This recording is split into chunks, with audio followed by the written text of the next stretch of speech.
Okay, so back to web forms. We've looked at simple forms, right, where we did a last name and a first name. You want to get in the habit of using labels to describe the associated form element. I'm not going to break your chops over this, but somebody's gonna at some point. Accessibility is an issue. People do need to have screen readers and do need to be able to navigate forms, and the way that they do that is by the associated label that corresponds to the element. So you've got an input type equals text. Give it an ID. It can be the same ID as the name. It's this name element that gets passed to the PHP script. It's this ID that gets connected to the label. So you do need both. Okay, so there's lots of different input types. HTML5 offers even more. Let's take a look at them in. We've gone through this, right? Creating a form element, get and post.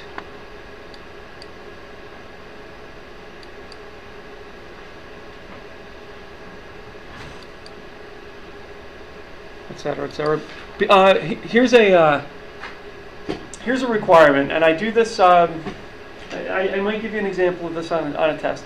So let's just say that in this URL here, this Google URL, http www.google.com/search, and this is a few years old. It probably looks different now. Well, what the hell? I might as well search Google, right? What do you want to search for? How about Jim Bucky? There's a few pictures of him up there. Okay, so the search up here, it's actually not a whole hell of a lot different. Google.com search Q equals Jim plus Bucky. Okay, so and IE equals UTF-8 and OE equals UT. So there's all kinds of different, in fact, a bunch of different options here. But let's just focus on the first couple of them. Let's just assume, which is probably an incorrect assumption, but who knows, that Google's using PHP. Right? That's not out of the question. So what elements are going to be populated in their search program based on this? Okay, you don't all answer. We know it's get because post is. We know it's get, and we'll have it because get will put stuff on the URL. Good. So it's $_get, and then there's going to be Q, right? Q equals, after the question mark here, the Q equals, and then Jim Bucky. So this is going to contain Jim Bucky. And just if you're reading a URL, a plus sign means a space. It will translate to a space. Right? And what's the next one, just for the hell of it? And then we're done. Because there's a bunch of them here. And sign. Get, what's that? What is it, IE? IE, yeah. IE, and that contains UTF-8, right? UTF-8. And so on, and so forth. Okay. So there's a whole bunch of... Oh, and there's Jim Bucky. Look at that. Oh, I don't know if I want to read about him right now. Did you know he's a coin collector? What collector? Holy crap. All right, I don't part time. That's how much time he puts to it. He's a part-time coin collector. I don't want to. That's creepy for me to. I didn't think his picture would show up. That's all. Okay, so you understand. So get and post, right? In a post, if you use an action of post instead of get, the information gets processed in the background. It's still readable by sniffers and bad guys and hackers and all that stuff. It's just not displayed on the URL. So we talked about this last time. If you want to pass a password, you don't want to use a get, right? You want to use a post because you don't want it to be displayed on the URL. And then there's all kinds of other considerations. So let's just get right to it. We talked about radio groups last time. I think this is where we stopped, right? So check boxes. Now, just from a design perspective, all right? You can, obviously you can read this. What's wrong with this picture right here? Input type equals checkbox, name equals math1. That's okay. value equals algebra, that's okay. Notice that the algebra, the description out here is capitalized, that's lowercase. It doesn't matter. They don't have to be the same, right? But based on what I was just talking about a little bit before, what's not kosher about this? Do you need to have a same name to group them together? You don't. No, you don't. You don't have a form name. Well, let's assume that that's All right. there. It's just not. This is just a little snippet. The labels again, right? This should have an ID. ID equals math 1, right? Label 4 equals math 1 algebra / label, right? So you should have, that should be encapsulated in a label. Oh, okay. That makes sense. Okay, just and right. So for somebody who needs a screen reader, or just from accessibility, if you want to, right now, if I were to click on the algebra, it wouldn't check the checkbox because it doesn't have that label. So you want to do that. You just get in the habit of doing it, you'll be fine. Okay. Now, from a design perspective, why wouldn't you, or what would be the question? How do I word this? When would you use a radio box for this group? One choice. When you only want one choice, right? So in other words, the question, let's say this were a radio group, right? The question would be, what's your favorite math class? And then you can only have one favorite, so you select one of them. None of the. Or none of the above. Okay. But that's not true. All right? Which math classes do you like? That's a checkbox from a design issue. And I'm making a point of this because every semester when people design their project 2, I get strange choices made for checkboxes and radio groups that were shoehorned. So again, choose all the courses that you like, then algebra, stats, and discrete, okay? And click submit, and then it will post all of them, right? So that's how you create a checkbox. Text area uses the text area element. Name, an ID. You can optionally do columns, rows, and wrap, although that's kind of going away at this point, and in place of it, CSS. Usually some design element at the CSS level is used instead.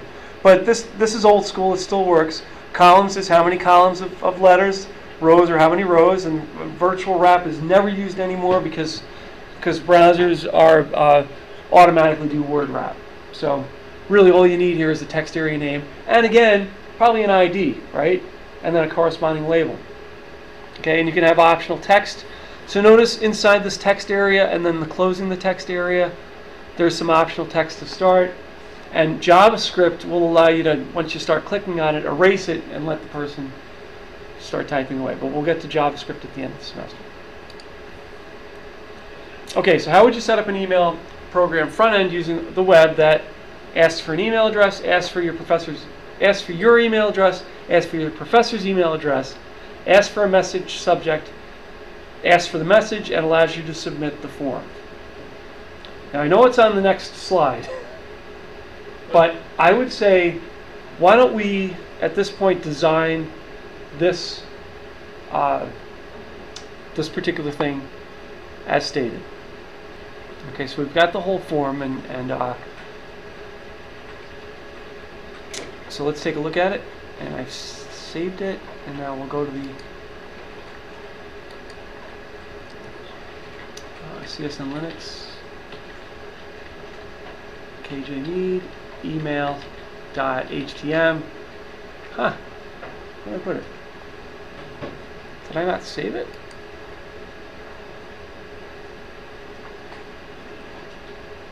I thought I saved it. Oh, I'm wondering if I...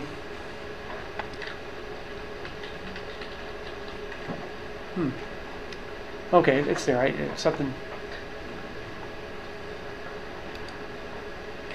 Okay, so... there it is. Probably want to put some line breaks in there, don't we? Okay, so we'll go back in, and we're going to put some line breaks in. And this is not a great solution, but what are you going to do, right? So I'm going to put a couple of line breaks in after each of the elements.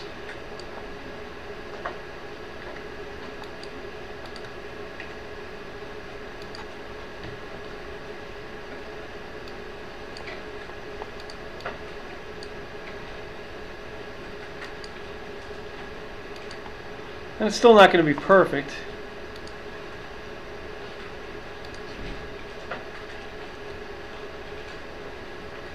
But it's getting there. And we can fix this up. We can do the send a message to your instructor, give it a some sort of a heading to set it off. There are things such as field sets, which we're going to cover. But maybe I'll put this in an H1 or an H2. It should be an H1 if it's the title of the page.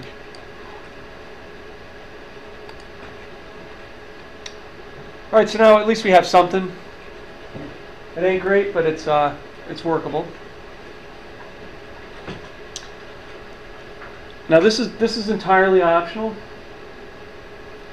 but you might find that as you go through the semesters, if you're doing a lot of different forums, that you want to have a consistent style for all of your elements, and so you can define either inline or as a separate element. Let's see, where am I?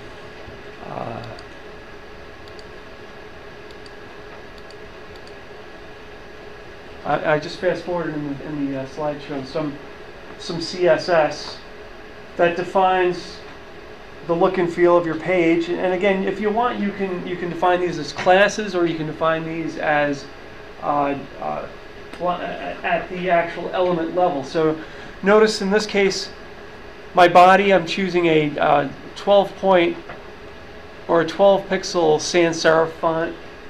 Sans serif means without the little doohickeys at the end of each letter.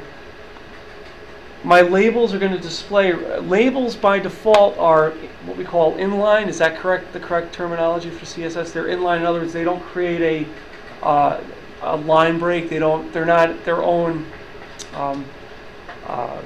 Well, they don't set other elements off. They can work in line with other elements, right?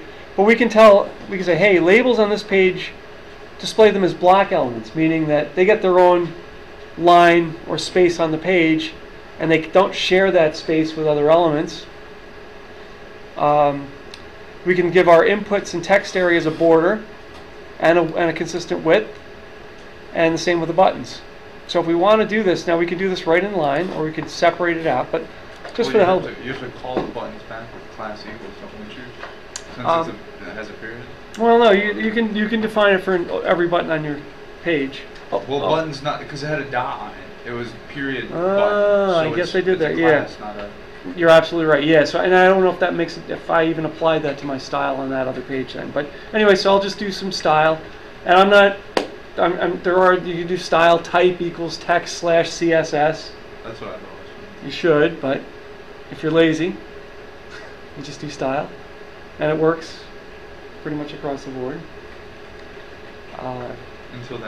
Until that one browser, but again, that's Jim Habermas's class. I know he's going to yell at me, but okay. So let's do my body is, and I'm going to be real cheesy with this. I'm going to say body is what I say, font family, sans serif. You can say you want it Helvetica or whatever. That's good enough. It has to make sure it's on. It's like a standard one though. If it's like a crazy one. Right. Comic Sans. I'm going to do my input elements and my text area.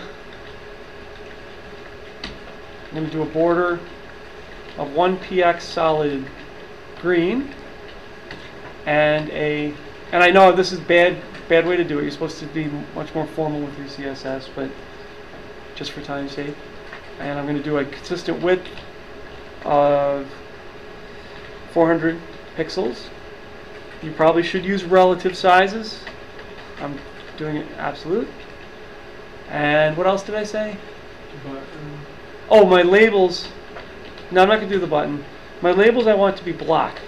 So how do we, what was that? It was style. Display equals display block.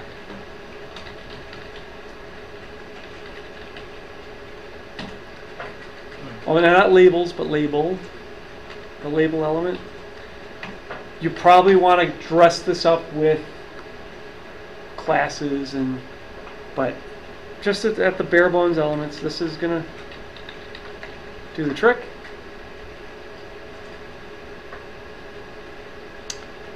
If I save it, let's see what happens.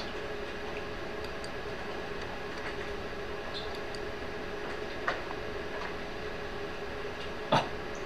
Okay, that now, yeah, that's why I chose the button or the input to not for its own class, because a button is, or the input type equals submit is an input type, and so it gets formatted the same way that the other input elements are with a width, and so that's what I did. So back to my CSS. So that's why I did dot button, which is a class. So what does the input comma text area do? With auto.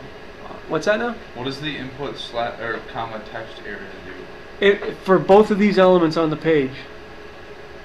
So Where's input. the text area though? That's the comment.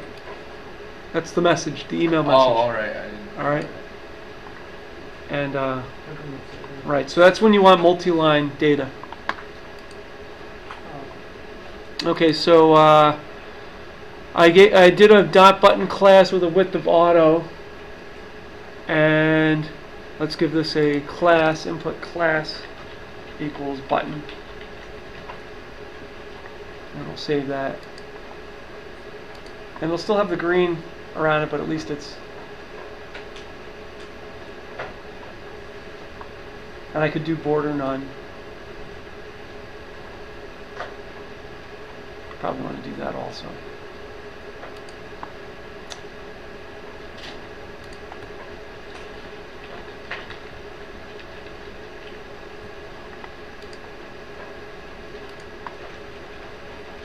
Now you can. All right, so I'm all screwed up, but anyway, you can play around with this. I guess I want to keep my border in there.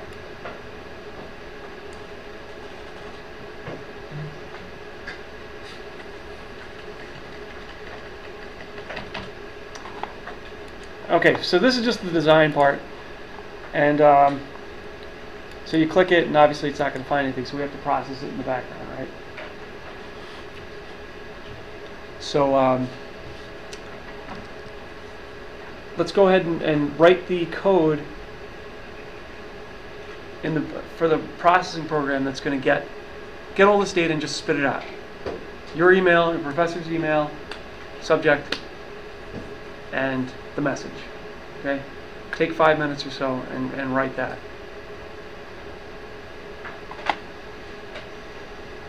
Okay, so we want to process this data the simplest way possible. PHP, I don't care how it looks. I'm just going to print out results.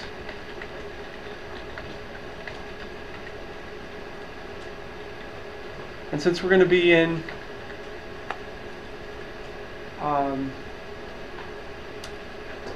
HTML world, right, we probably want to put some line breaks and stuff like that.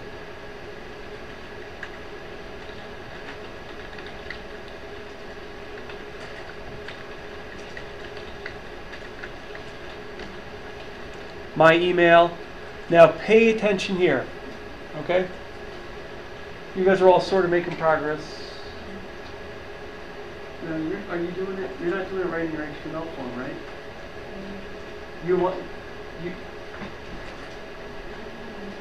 Oh no, yeah, no. Okay, so I'll pause this for a second. Okay, so we all with me right now? So I'm going to print out my results. Watch this. I'm in a print statement now. Now that's not the only way to do it, but it's one way to do it. My email. Tell me what the variable name is going to be. $_ post. Not I post. just made a variable and did it that way. Okay, but let's just do it in line. $, what contains a post Brackets. sub, and I'm going to say sub because it's actually an array. Sub what? That should look well. What do I call it? Email 1, right? So you're going to say, no, it's not email 1. I think it was. My email. Email 1 was the. Yeah, it was the name was my email. That's again another thing I wanted to stress. So it's I'm in trouble here with my Windows. So it would be my email. I think my capitalization correct? Yep. Now why is this not going to work? What's wrong? Too many quotes, right? Start quote, end quote, start quote, end quote. It's going to give you a syntax error. All right, so you would say, or you would think, well, okay, how about single quotes in there? But guess what? This is one of the nuisances of PHP. This isn't going to work either. And let me show you the error message because it's going to happen to you. So you might want to mark it down. It's somewhere, I'm not sure. But, okay, I'm going to save this. And I'm going to run it. I'm just going to send blah, blah, blah, blah, blah. Send email. You get this parse error, syntax error, unexpected T in caps and white space. What the hell does that mean? Well, basically what happens is, and it's just, again, a nuance of the language. This is an array. The array is already embedded in a string. And so you don't use the quotes here inside the array element. It's as if it was already quoted. So now it's hard. You just got to make that mental note. If you did that, my email end quote, period, post, would that work that way? You could do that. Yeah. Now let me just point out. This is going to work. Let me show you my email. Notice it doesn't have the quotes around the my email because it's already inside quotes. I'm going to save it, refresh it, and it's going to work. It's not a very good email, but okay. The other way that you just mentioned, which I think is kludgy, but it'll work. You could do this. Dot, pop it out, put the quotes around it. Yeah. Well, I called the You could do that. Okay. I don't. Either way, whatever makes you happy. That works just as well. My email, close your quotes. Dot concatenator, post my email. Okay. Let's just do So and let's just copy. Really quickly, let's just do subject. No, we better do prof email is $_ post sub prof email. Oh, and I definitely want a bracket. So you know what? I'm going to go back to the way I had it with this one, and I'm going to put in some line breaks.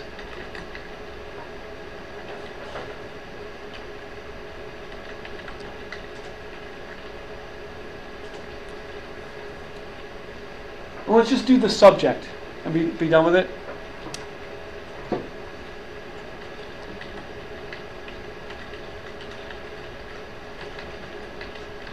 Is $_ post subject. Subject, I think I called it, right? BR/. Now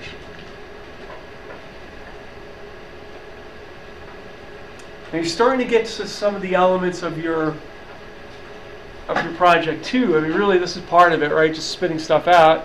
Probably don't want to do it quite this way, but so my subject is $_ post sub. Since it's already inside a string, you don't put the array index in a string.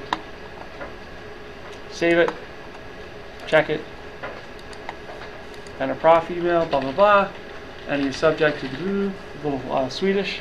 Send it, and boom. Good? Can I see the code again? Yeah. Thanks. Okay. We're having. No, I can see what you're at. Oh, you know what? Yeah. Okay, because you're breaking out. I would say keep it all inside here. Let's just do this. And let's get rid of all this. That just makes it easier, okay? All right, and leave that one alone. That's fine, all right. And you're good enough. Let's go to the next level, all right? You can. I'll post this on the. Site in week 3. Okay. Okay. So, next question.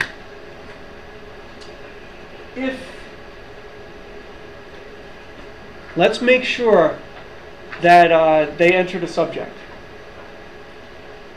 Meaning, if the subject is empty, give an error message. Say, you need to put a subject. Otherwise, if there is a subject, print all this stuff out. All right, now we're getting beyond just spitting out stuff, and we're actually checking their work. Okay, so in other words, watch. Back here to the form. If they don't enter a subject, and they try to send the email, it's not going to spit out the results. It's going to say, error, you need to put a subject.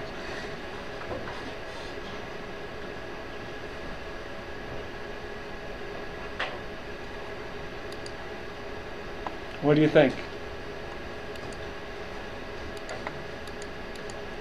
And this is going to evolve. We're going to get much better at making this look right. But what's the test? It's basically an if statement, right? If statement. If. What are we checking? Sure, let's do string length. Yeah, let's do string length. Right. Of post subj. Doesn't matter where you put it. Well, you want it in front of that before you get to the other stuff, yeah. If string length of post subj is less or is 0, so how do we do that? Equals 0.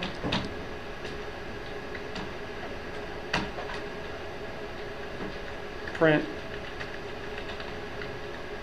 error, enter a subject.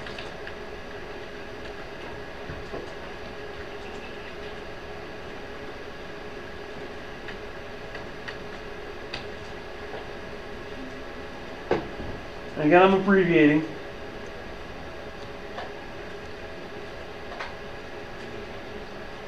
And this is going to be pretty good, right? Or is it? Well, if we try it, I'm going to save it as is. Notice I have an if statement. I start the bracket, curly brackets. I close the curly brackets. I'm going to save. I'm going to go back here. I'm going to resubmit. I did something wrong. Yes. What did I do wrong? Ah, yeah. Yes. 2 parentheses, right? You see? Oh yeah. Right there, right there. That's why Notepad Plus is nice, because it does syntax, it does the highlighting. So I missed a set of parentheses. But still, it's not logically correct. I'm going to hit F5. That'll let me to resend it. Logically, it's not right.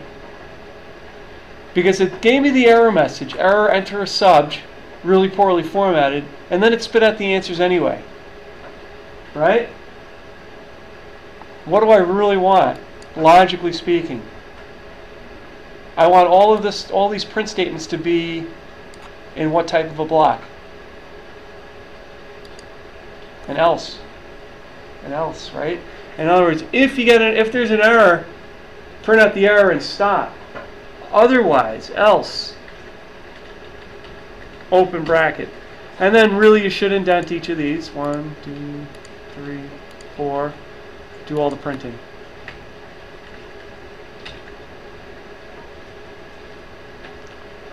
Okay, you're starting to get the feel for debugging.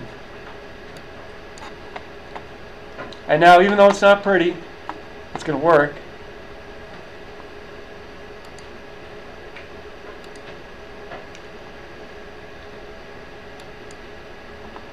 Error, enter subject. If I put in a subject, wait a minute. Did I do something wrong? Oh no, okay, it worked.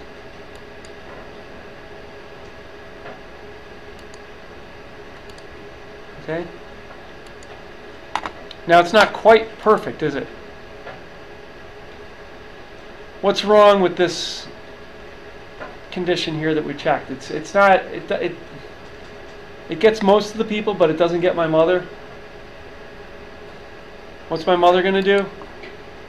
She's going to somehow put some spaces on the subject line Looks empty, right? But there's spaces. But if you send it, oh, wait a minute. Oh yeah. Error entered. Is that possible? I guess it worked. Error 1, 2, 3. Okay, I don't know why that's the case, but all right, I'm gonna just chalk that up to. I guess I was wrong. Because the string length of post sub is 3 in that situation. But okay, I'm going to ignore that. That's good enough. Okay, a couple other things. How would you, let's see, we only have a couple of minutes left.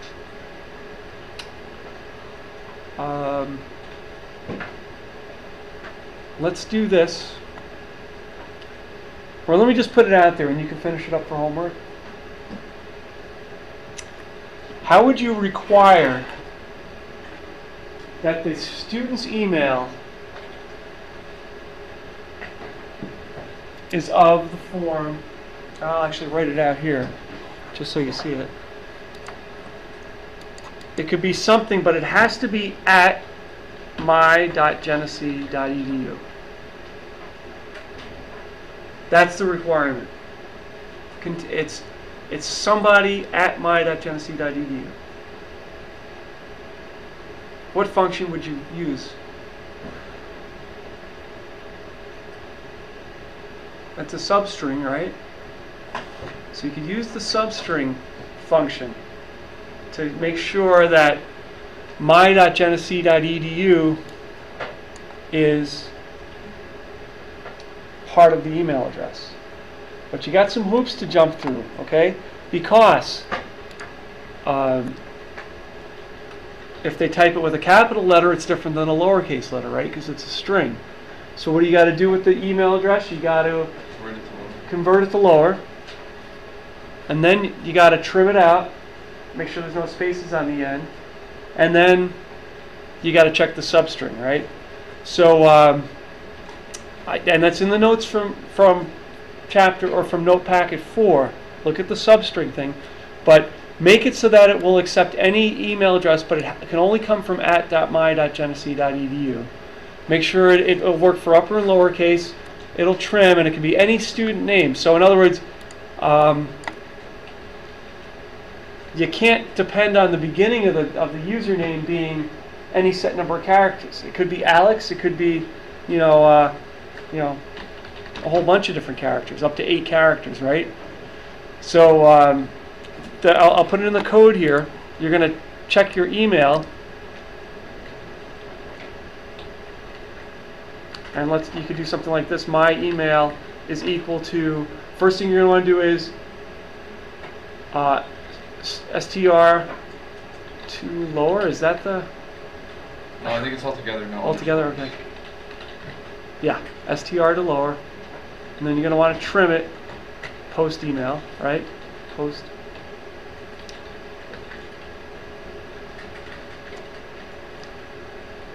That'll get rid of the white space. That'll bring everything that's uppercase down to lowercase. And then you go on, the if statement is going to be, oh, and this can't be here, by the way. It has to be before the if statement, your if, else if, end if. Then you're going to have an else if block here that checks the substring. And the hint with the substring is count from the back. So you're going to use a negative number in your substring function. All right? There's going to be a negative number involved in your substring. So try that. And then finally, just for the last thing here, let me let's go back to the email.htm form. And let's go to the professor email. And let's change the word enter to choose your professor email.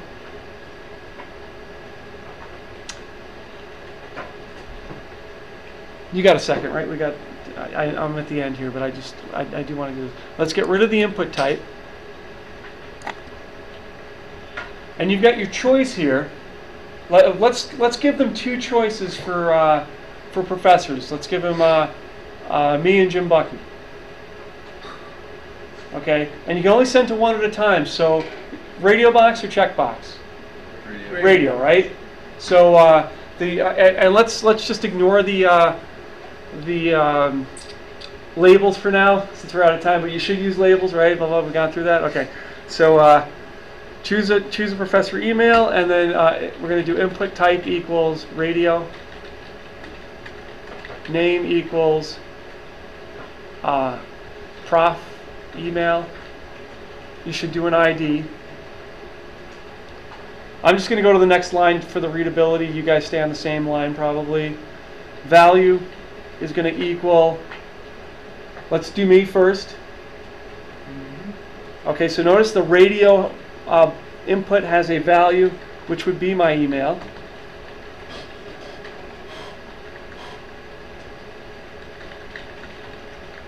That Ken Mead should be in a label, but you know, we're out of time.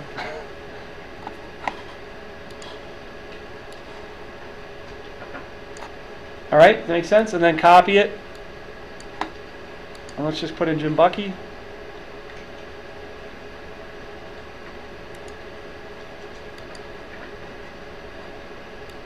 He's JM Bucky. And Jim Bucky.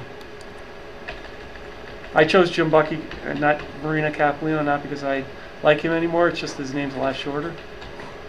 Jim Bucky. Alright, so now what we've done is we've taken an open-ended thing and we've created choices.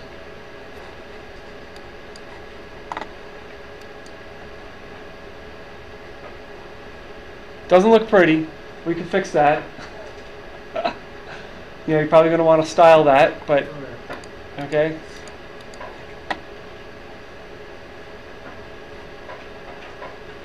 And what would be another alternative for this? And we're done because we're well out of time. But the other alternative would be like a select group, which I'll talk about next time. But certainly take a look at the notes and you know, since you've already done it here now, why don't you just reading through the notes for homework? Do the two things, the mygenesee.edu, check that, and convert this radio group into a select group with option boxes, and just read through the notes and see if you can. So in other words, this, instead of having a radio group, have a drop down. Choose a professor email, Ken Mead, Jim Bucky. Okay? Seems like there's a lot of space between that too. That's just CSS. Alright. Yeah, okay? I didn't style it. So, alright? Oh, it's the